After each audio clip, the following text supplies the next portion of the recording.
আগামী 12 তারিখে জাতীয় সংসদের প্রথম অধিবেশন বসবে এই নবনির্বাচিত সংসদের।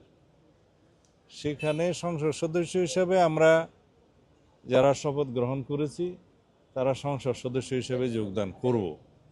এর বাইরে সংবিধান সংস্কার পরিষদ নামে কিছু না থাকায় যারা তাদের সংস্কার পরিষদের সদস্য হিসেবে শপথ নিয়েছে সেটা তাদের নিজস্ব ব্যাপার, কিন্তু জাতীয় সংসদে তারা সেই হিসেবে অংশগ্রহণ করতে পারে না, শুধুমাত্র সংসদ সদস্যগণই অংশগ্রহণ করতে পারে।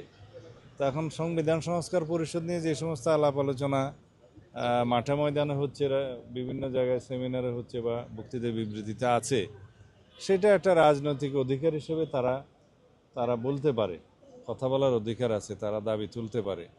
কিন্তু অসাংবিধানিক কোনো কিছু আমরা জাতীয় সংসদে উত্থাপন করতে পারি না।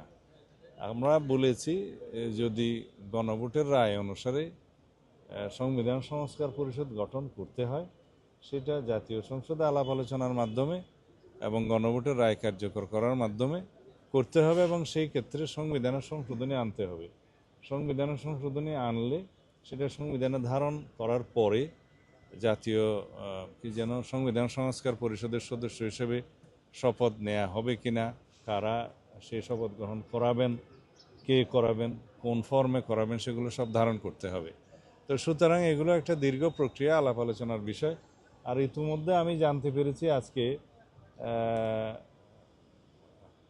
হাইকোর্টে একটা রিট পিটিশন মুভ হয়েছে যে সংবিধান সংস্কার জুলাই জাতীয় সনদ উইদিন ব্র্যাকেট সংবিধান সংস্কার আদেশ 2025 নামে যেই আদেশটি হয়েছিল সেটা সংবিধানের ভায়োলেশন হয়েছে, অথবা এটা আল্ট্রাভায়ার্স দি কনস্টিটিউশন এসব বলে আর কি, যে কোনো বৈধতা নাই বলে সেটা দাবি করে একটা রিট দাখিল হয়েছে।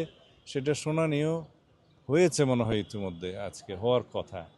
তো দেখা যাক বিচার বিভাগ থেকে কি মতামত আসে, সেটাও আমরা জাতীয় সংসদে আলোচনার জন্য নিতে পারবো। এই সব বিষয় নিয়ে আইনানুগভাবে সাংবিধানিকভাবে জাতীয় সংসদে আলাপ আলোচনার মধ্য দিয়ে সব কিছু বিবেচনা হবে। এটাই গণতান্ত্রিক চর্চা।